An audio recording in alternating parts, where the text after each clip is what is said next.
আপনারা দেখতে পাচ্ছেন ভাই, একটু দাঁড়ান দিকে, একটু দাঁড়ান দাঁড়ান। কি করবেন এটা? এটা গরু খাওয়ামু। কি আপনার খেল নাই? না খেল নাই। তাই নাকি? হ্যাঁ। তাহলে যে ধান ধুন কাটি জ্ঞান খাওয়ান যায় না? নাহলে তো ধান থুর ধান হইছে। ও তাই নাকি? তাহলে গরুরে খাওয়ামু। তাহলে আপনাদের এলাকার গরু খুবই কষ্ট করতেছে তাই না? খুব কষ্ট করতেছে। আরে খেল নাই। তাই এই এটা যে অবকারে যদি আপনি চাষে যে রাখতেছে অবকারে দূরে দূরে রেখে পেট ভরাবেন, এটা কি খুঙ্গল দিয়ে খাওয়ান তো ক্ষতিকর না? না না এটা খাওয়াইলে আপনার ভিটামিন হয়। তাই নাকি? ও এটা খাওয়াইলে আচ্ছা গরু ঠিক আছে, তাহলে আপনি স্বাস্থ্যবান হবে। খাওয়াতে থাকেন, স্বাস্থ্য পারেন গরু, ঠিক আছে? ঠিক আছে।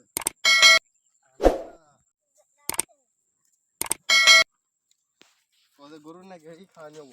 আপনারা দেখতে পাচ্ছেন ভাই, একটু দাঁড়ান দিকে, একটু দাঁড়ান দাঁড়ান। কি করবেন এটা? এটা গরুরে খাওয়ামু। কি আপনার খেল নাই? না খেল নাই। তাই নাকি? হ্যাঁ। তাহলে যে ধান ধুন কাটি জ্ঞান খাওয়ান যায় না? নাহলে তো ধান থুর ধান হইছে। ও তাই নাকি? তাহলে গরুরে খাওয়ামু। তাহলে আপনাদের এলাকার গরু খুবই কষ্ট করতেছে তাই না? খুব কষ্ট করতেছে। আরে খেল নাই।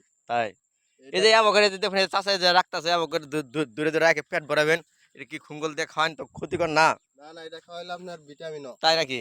ও এটা খাওয়াইলে আচ্ছা গরু ঠিক আছে, তাহলে আপনি স্বাস্থ্যবান খাওয়াতে হবে। থাকেন, স্বাস্থ্য পারেন গরু, ঠিক আছে? ঠিক আছে।